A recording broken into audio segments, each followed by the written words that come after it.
Mr. Chair. Mr. Chair, I just noticed kasi po, like I have an office at Zamba Sultan, Zamboanga City.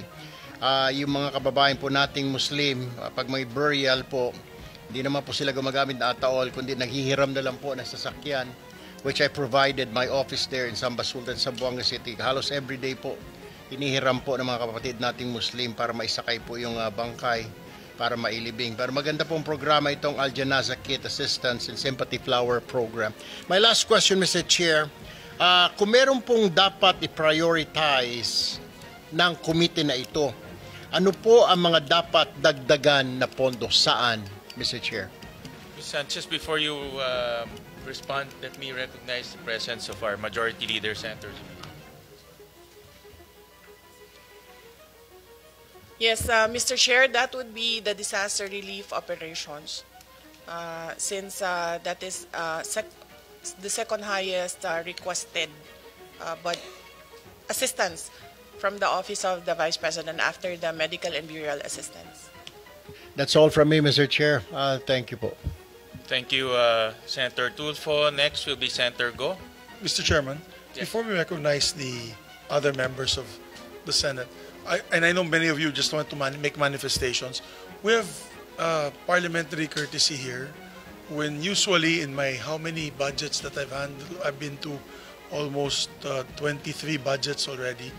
Pag bisita po ng Office of the Vice President and President, we give them parliamentary courtesy, and usually their budgets, and in this case, the budget of the Vice President is already a lean and mean budget. Hindi wala na pong dagdag, kawawa nga, di ba po, Mr. President? So maybe we can afford them the courtesy that we can approve the budget.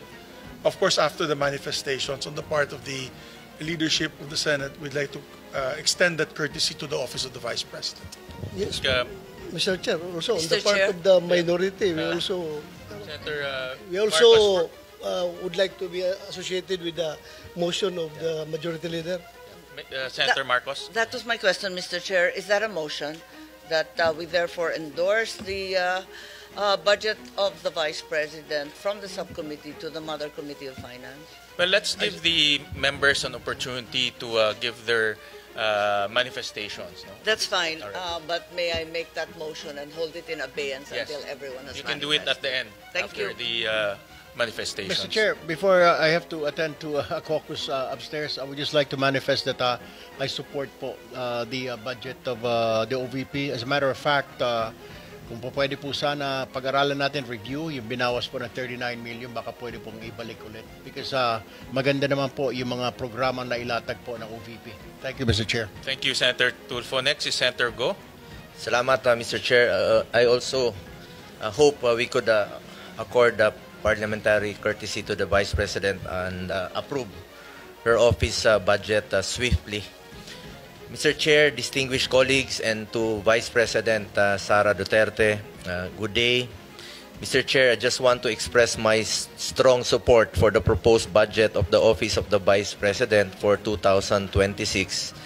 As a proud Dabawenyo, I have witnessed firsthand the remarkable work of the Vice President when she was still the mayor of Davao City and when she became Vice President, and I sincerely believe Vice President Duterte's initiatives have been instrumental in helping this government uplift lives and promote the welfare of all Filipinos.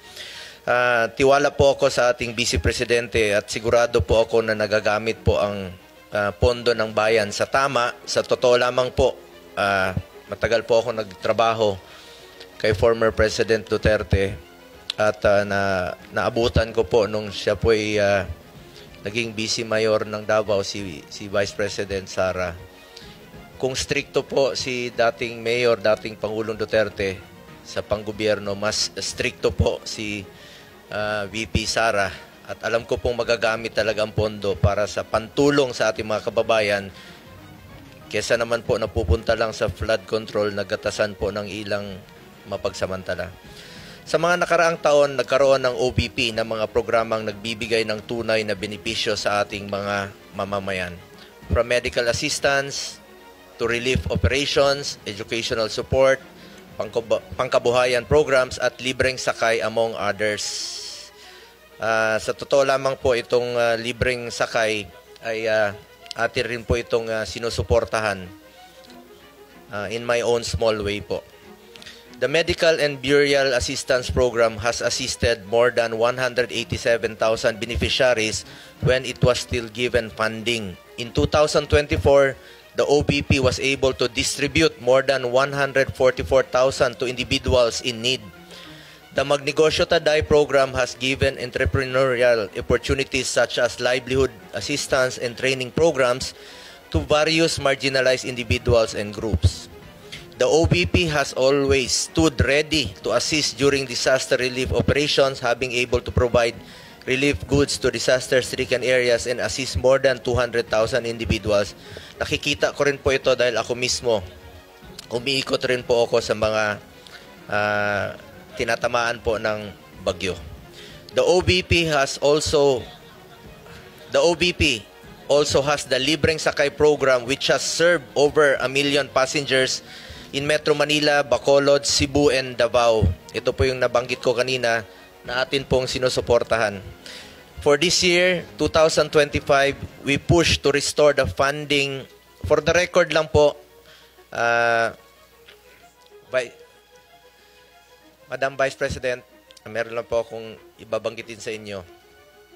For this year, ibig sabihin ito po yung last year na budget deliberation. Gusto ko lang po ipakita sa screen yung 2025 NEP ninyo na proposed budget. Sandali lang po, ma'am. Gusto ko lang i-share po sa inyo. 2025.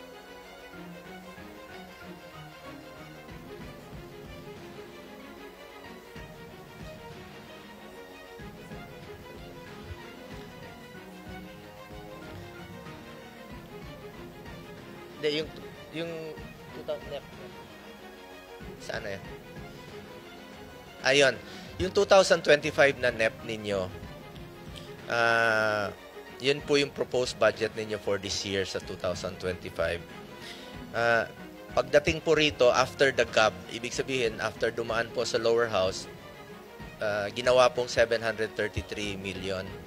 So, ibig po sabihin na nabawasan po pagdating dito sa Senado. Ito po yung sa 2025. We push to restore the funding for socio-economic programs of the OBP, which was cut by the lower house. Dahil alam natin na malaking tulong po ito sa mahalagang programa po ng OBP na may direktang benepisyo sa ating mga kababayan. From the proposed 2 billion in the NEP, the OBP only received 733 million in the 2025 GAA. Hindi po napondohan at binawasan po ang pondo sa mga programa na pangtulong po sa ating mga kababayan. In fact, I wrote a letter to then Finance Chair Senator Grace po to restore funding for the OBP. Nakakalungkot lang po na hindi ito napagbigyan. Majority rules dito at minsan po ay small bycam po ang nagdi-decide. Marami po sanang matutulungan ito kung na-approve po itong budget. Ma'am, ayan po yung sulat ko for yung last year po.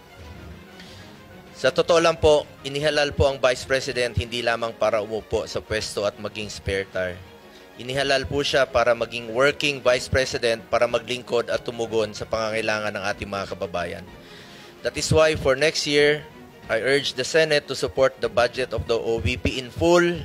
Napakaliit po ng increase. 1% lang po.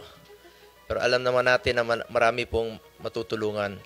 Kung pwede lang po, Mr. Chair, kung allowed po ito, bawasan po ang budget ko sa opisina sa Senado. Kahit konti, ilagay na lang po sa OVP. Mr. Chair, lahat tayo na sa gobyerno, public servants, we are meant to serve the Filipino people. Basic mandate po ang tumulong, lalo na po sa mga nangailangan ng social services. Nakikita ko po yan, mahaba po ang pila sa kanyang mga satellite office. We must further empower and help BP's office to respond to the needs of the Filipino people, especially the marginalized sector.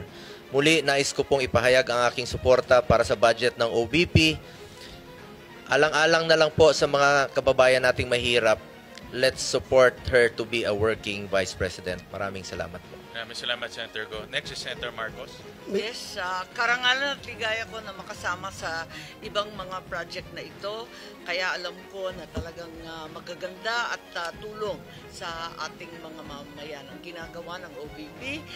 Bilyon-bilyon ang naririnig nating na hinahatid na tinatawag na basura doon sa flood control. Kung tutuusin, wala pang 1 bilyon ang hinihingi ng OVP. Barya lang po ito, ibigay na po natin, dagdagan pa. At dahil dito, nagmotion na po ako na sana ipasa na natin at i-endorse na sa malaking komite. So, Mr. Chairman, if I may. So there was a motion duly seconded by Senator Amy Marcos. I made that motion earlier. Of course, with the amendment that yung budget daw ni Senator Bongo, idagdag natin sa OVP. Kasi siya na mismo nag-offer, Mr. President. So you can make that amendment in the budget para madagdagan sila. I so move, Mr. Chairman. Second the motion, Mr. Chairman. Senator Padilla, do you have any manifestation? Before I act on that, I know that you have my manifestation. Maraming salamat po. Sinusundan ko na po ang sinambit ni Senator Marcos at si About Senator Zubiri. Yeah, thank you. Senator Estrada, before I act on the motion, any... Well, first of all, I fully support the budget of the Office of the Vice President. And then I would like to associate myself again with the statement of Senator Bongo. Total naman, meron nagsabi ni sa Senador na malaki insertion natin. Ibigay na natin sa Office of the Vice President para maging working Vice President siya. Thank you for that manifestation. There's a motion made by our Majority Leader and Senator Marcos, duly seconded by Senator Bato, Senator Padilla, Senator Estrada. Is there any objection? Hearing none, the budget of the Office of the Vice President is now deemed submitted for plenary's consideration. So, congratulations. Thank you very much, Thank you, Madam Vice Mr. President. Chair, and thank you, members of the Senate.